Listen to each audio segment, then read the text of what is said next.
The Road from Colonus, a short story by Forster. 1. For no very intelligible reason, Mr. Lucas had hurried ahead of his party. He was perhaps reaching the age at which independence becomes valuable because it is so soon to be lost. Tired of attention and consideration, he liked breaking away from the younger members, to ride by himself and to dismount unassisted. Perhaps he also relished that more subtle pleasure of being kept waiting for lunch, and of telling the others on their arrival that it was of no consequence. So, with childish impatience, he battered the animal's sides with his heels, and made the muleteer bang it with a thick stick and prick it with a sharp one, and jolted down the hillsides through clumps of flowering shrubs and stretches of anemones and asphodel, till he heard the sound of running water and came in sight of the group of plane trees where they were to have their meal. Even in England, those trees would have been remarkable, so huge were they, so interlaced, so magnificently clothed in quivering green. And here in Greece they were unique, the one cool spot in that hard, brilliant landscape, already scorched by the heat of an April sun. In their midst was hidden a tiny khan or country inn, a frail mud building with a broad wooden balcony in which sat an old woman spinning, while a small brown pig eating orange peel stood beside her.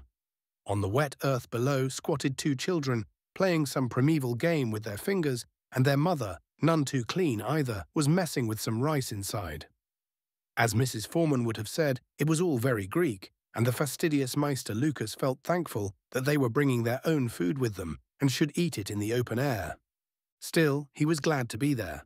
The muleteer had helped him off, and glad that Mrs. Forman was not there to forestall his opinions.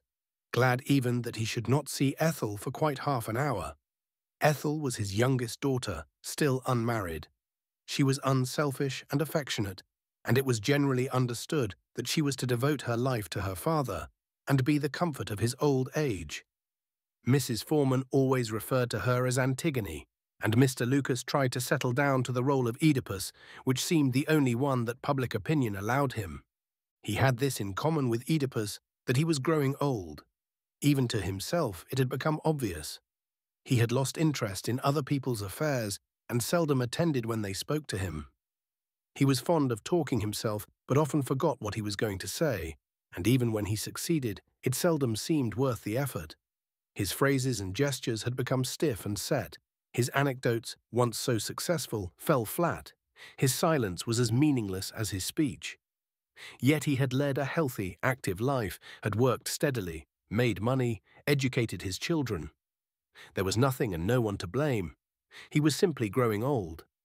At the present moment, here he was in Greece, and one of the dreams of his life was realized. 40 years ago, he had caught the fever of Hellenism, and all his life he had felt that could he but visit that land, he would not have lived in vain. But Athens had been dusty, Delphi wet, Thermopylae flat, and he had listened with amazement and cynicism to the rapturous exclamations of his companions. Greece was like England. It was a man who was growing old, and it made no difference whether that man looked at the Thames or the Eurotas. It was his last hope of contradicting that logic of experience, and it was failing. Yet Greece had done something for him, though he did not know it.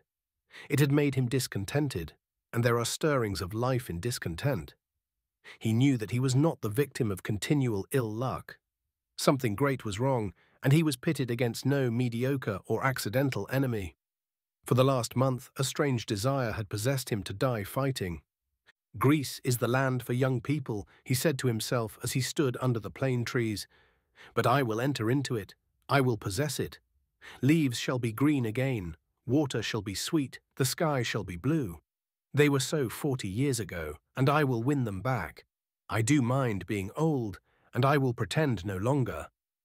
He took 2 steps forward, and immediately cold waters were gurgling over his ankle. Where does the water come from? He asked himself. I do not even know that. He remembered that all the hillsides were dry, yet here the road was suddenly covered with flowing streams. He stopped still in amazement, saying, "Water out of a tree. Out of a hollow tree. I never saw nor thought of that before." For the enormous plain that leant towards the Khan was hollow.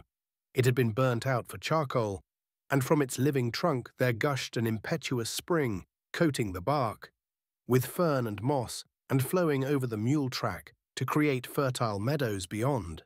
The simple country folk had paid to beauty and mystery such tribute as they could, for in the rind of the tree a shrine was cut, holding a lamp and a little picture of the Virgin, inheritor of the Naiads and Dryads' joint abode. "I never saw anything so marvellous before," said Mr. Lucas. "I could even step inside the trunk and see where the water comes from." For a moment he hesitated to violate the shrine, then he remembered with a smile his own thought. "The place shall be mine, I will enter it and possess it," and leapt almost aggressively onto a stone within. The water pressed up steadily and noiselessly from the hollow roots and hidden crevices of the plain, forming a wonderful amber pool ere it spilt over the lip of bark onto the earth outside. Mr. Lucas tasted it, and it was sweet, and when he looked up the black funnel of the trunk, he saw sky which was blue and some leaves which were green, and he remembered, without smiling, another of his thoughts. Others had been before him. Indeed, he had a curious sense of companionship. Little votive offerings to the presiding power were fastened onto the bark. Tiny arms and legs and eyes in tin, grotesque models of the brain or the heart, all tokens of some recovery of strength or wisdom or love. There was no such thing as the solitude of nature, for the sorrows and joys of humanity had pressed even into the bosom of a tree. He spread out his arms and steadied himself against the soft charred wood, and then slowly leant back, till his body was resting on the trunk behind. His eyes closed, and he had the strange feeling of one who is moving, yet at peace. The feeling of the swimmer, who, after long struggling with chopping seas, finds that after all the tide will sweep him to his goal. So he lay motionless, conscious only of the stream below his feet, and that all things were a stream in which he was moving. He was aroused at last by a shock, the shock of an arrival perhaps, for when he opened his eyes, something unimagined, indefinable, had passed over all things, and made them intelligible and good. There was meaning in the stoop of the old woman over her work, and in the quick motions of the little pig, and in her diminishing globe of wool. A young man came singing over the streams on a mule, and there was beauty in his pose and sincerity in his greeting.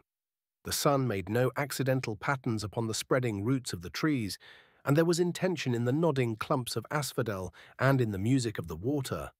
To Mr. Lucas, who in a brief space of time had discovered not only Greece, but England and all the world and life, there seemed nothing ludicrous in the desire to hang within the tree another votive offering, a little model of an entire man. Why, here's Papa playing at being Merlin. All unnoticed they had arrived, Ethel, Mrs. Foreman, Mr. Graham, and the English-speaking dragoman. Mr. Lucas peered out at them suspiciously. They had suddenly become unfamiliar, and all that they did seemed strained and coarse. "Allow me to give you a hand," said Mr. Graham, a young man who was always polite to his elders. Mr. Lucas felt annoyed. "Thank you, I can manage perfectly well by myself," he replied. His foot slipped as he stepped out of the tree and went into the spring. "Oh, Papa, my Papa," said Ethel, "what are you doing? Thank goodness I have got a change for you on the mule." She tended him carefully, giving him clean socks and dry boots, and then sat him down on the rug beside the lunch basket, while she went with the others to explore the grove. They came back in ecstasies, in which Mr. Lucas tried to join, but he found them intolerable.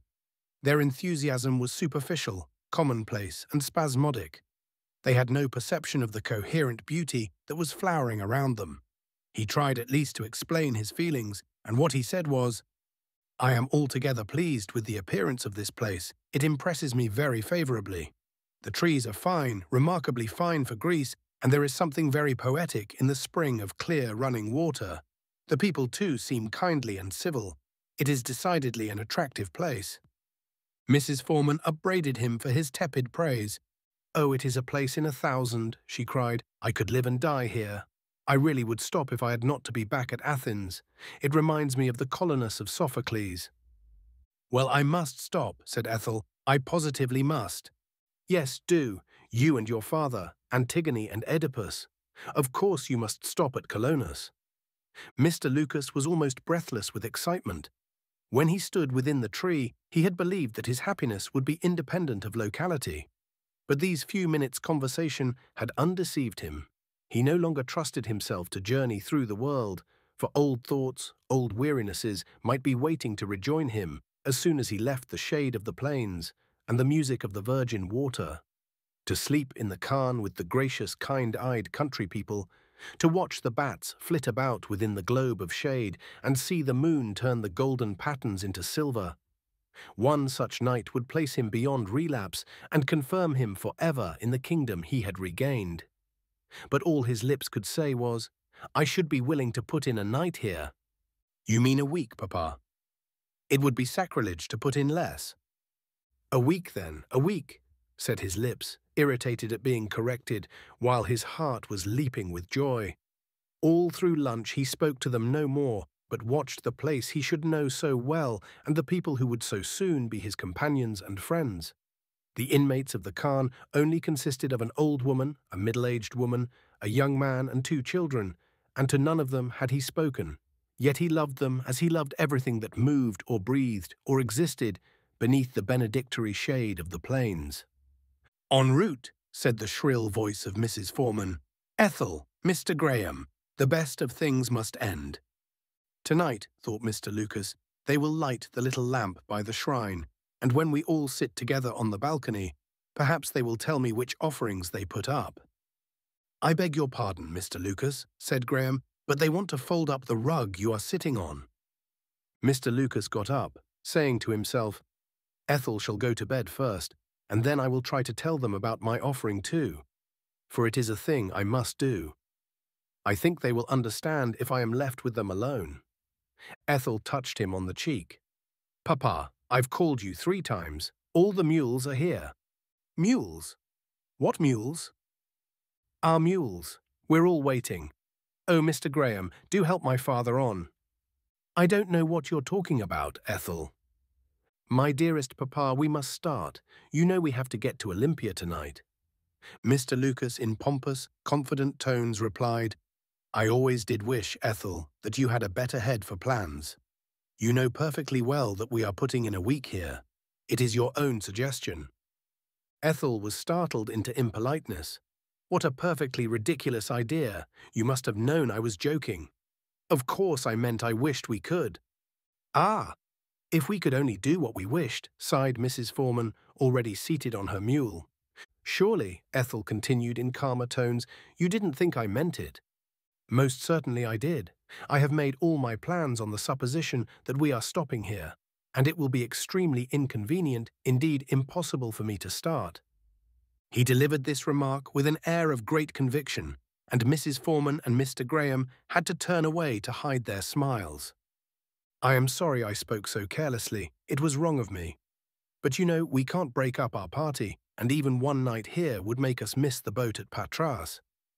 Mrs. Foreman, in an aside, called Mr. Graham's attention to the excellent way in which Ethel managed her father. "I don't mind about the Patras boat. You said that we should stop here, and we are stopping." It seemed as if the inhabitants of the Khan had divined in some mysterious way that the altercation touched them. The old woman stopped her spinning, while the young man and the 2 children stood behind Mr. Lucas, as if supporting him. Neither arguments nor entreaties moved him. He said little, but he was absolutely determined, because for the first time he saw his daily life aright. What need had he to return to England? Who would miss him? His friends were dead or cold. Ethel loved him in a way, but as was right, she had other interests. His other children he seldom saw. He had only one other relative, his sister Julia, whom he both feared and hated. It was no effort to struggle. He would be a fool as well as a coward if he stirred from the place which brought him happiness and peace. At last Ethel, to humour him, and not disinclined to air her modern Greek, went into the Khan with the astonished dragoman to look at the rooms.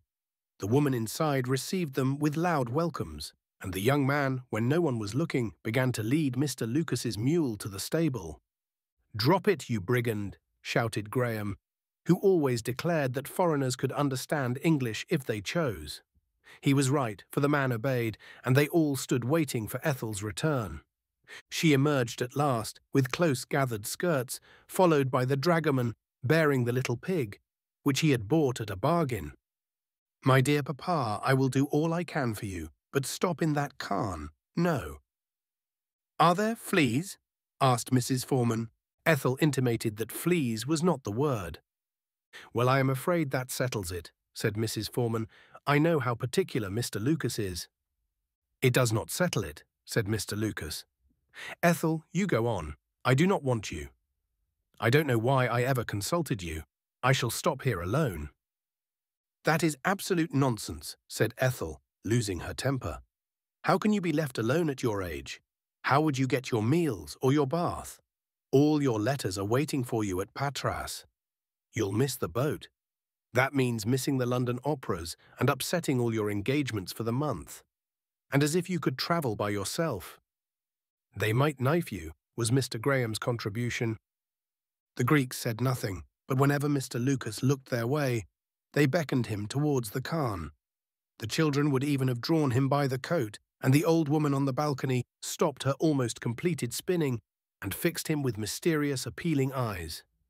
As he fought, the issue assumed gigantic proportions, and he believed that he was not merely stopping because he had regained youth or seen beauty or found happiness, but because in that place and with those people a supreme event was awaiting him which would transfigure the face of the world.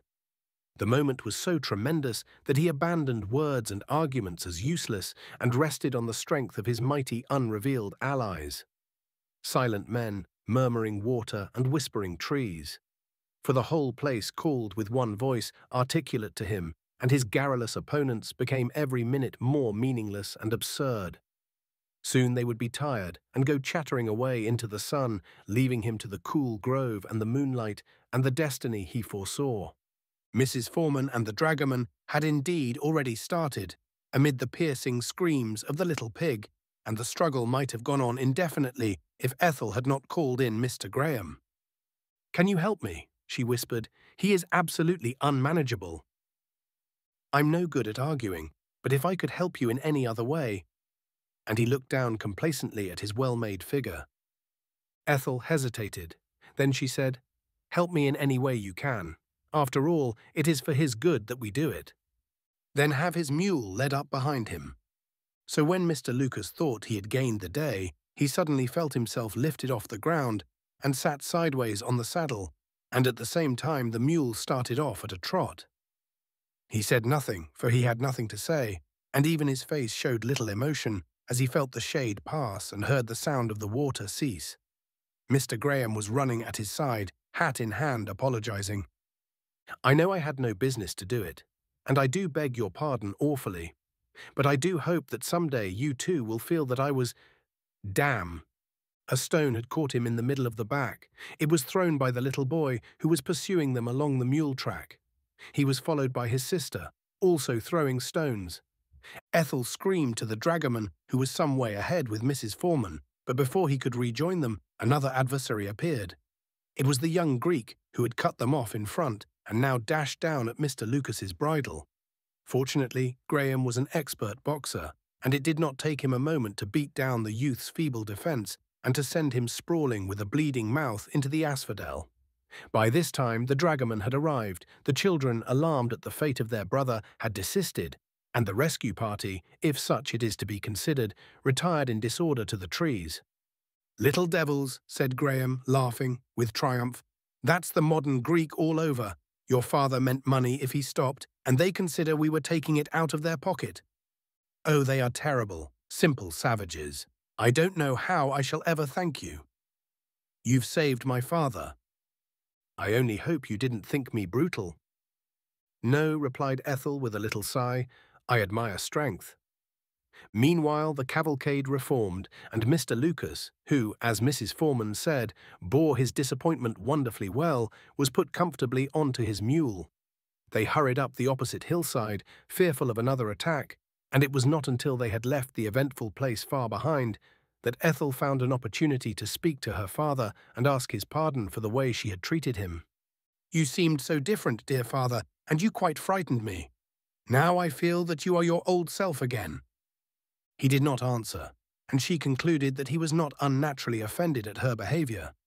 By one of those curious tricks of mountain scenery, The place they had left an hour before suddenly reappeared far below them. The cairn was hidden under the green dome, but in the open there still stood 3 figures, and through the pure air rose up a faint cry of defiance or farewell. Mr. Lucas stopped irresolutely and let the reins fall from his hand. "Come, father dear," said Ethel gently. He obeyed, and in another moment a spur of the hill hid the dangerous scene forever. 2. It was breakfast time, but the gas was alight owing to the fog. Mr. Lucas was in the middle of an account of a bad night he had spent. Ethel, who was to be married in a few weeks, had her arms on the table listening. First the doorbell rang, then you came back from the theatre. Then the dog started, and after the dog the cat. And at 3 in the morning a young hooligan passed by singing. Oh yes. Then there was the water gurgling in the pipe above my head. I think that was only the bathwater running away, said Ethel, looking rather worn. Well, there's nothing I dislike more than running water. It's perfectly impossible to sleep in the house. I shall give it up. I shall give notice next quarter. I shall tell the landlord plainly. The reason I am giving up the house is this. It is perfectly impossible to sleep in it. If he says, well, what has he got to say? Some more toast, father? Thank you, my dear. He took it, and there was an interval of peace. But he soon recommenced. I'm not going to submit to the practicing next door as tamely as they think. I wrote and told them so, didn't I?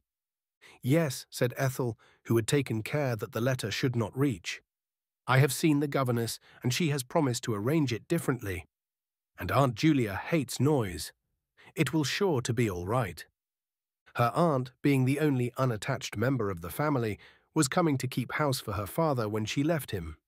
The reference was not a happy one, and Mr. Lucas commenced a series of half-articulate sighs, which was only stopped by the arrival of the post. Oh, what a parcel, cried Ethel. For me. What can it be? Greek stamps. This is most exciting. It proved to be some asphodel bulbs sent by Mrs. Foreman from Athens for planting in the conservatory. Doesn't it bring it all back? You remember the asphodels, father, and all wrapped up in Greek newspapers. I wonder if I can read them still. I used to be able to, you know. She rattled on, hoping to conceal the laughter of the children next door, a favourite source of querulousness at breakfast time. Listen to me, a rural disaster. Oh, I've hit on something sad. But never mind. Last Tuesday at Plataniste, in the province of Messenia, a shocking tragedy occurred. A large tree, aren't I getting on well, blew down in the night and… Wait a minute. Oh dear. Crushed to death the 5 occupants of the little cairn there, who had apparently been sitting in the balcony. The bodies of Maria Romides, the aged proprietress, and of her daughter, aged 46, were easily recognizable, whereas that of her grandson… Oh, the rest is really too horrid. I wish I had never tried it, and what's more, I feel to have heard the name Plataniste before. We didn't stop there, did we, in the spring? We had lunch, said Mr. Lucas, with a faint expression of trouble on his vacant face. Perhaps it was where the dragoman bought the pig. Of course, said Ethel in a nervous voice. Where the dragoman bought the little pig. How terrible. Very terrible, said her father, whose attention was wandering to the noisy children next door. Ethel suddenly started to her feet with genuine interest. Good gracious, she exclaimed, this is an old paper. It happened not lately, but in April, the night of Tuesday the 18th, and we must have been there in the afternoon. So we were, said Mr. Lucas. She put her hand to her heart, scarcely able to speak. Father, dear father, I must say it. You wanted to stop there. All those people, those poor half-savage people, tried to keep you, and they're dead. The whole place, it says, is in ruins, and even the stream has changed its course. Father dear, if it had not been for me, and if Arthur had not helped me, you must have been killed. Mr. Lucas waved his hand irritably. It is not a bit of good speaking to the governess. I shall write to the landlord and say, the reason I am giving up the house is this. The dog barks, the children next door are intolerable, and I cannot stand the noise of running water. Ethel did not check his babbling. She was aghast at the narrowness of the escape, and for a long time kept silence. At last she said, such a marvellous deliverance does make one believe in Providence. Mr. Lucas, who was still composing his letter to the landlord, did not reply.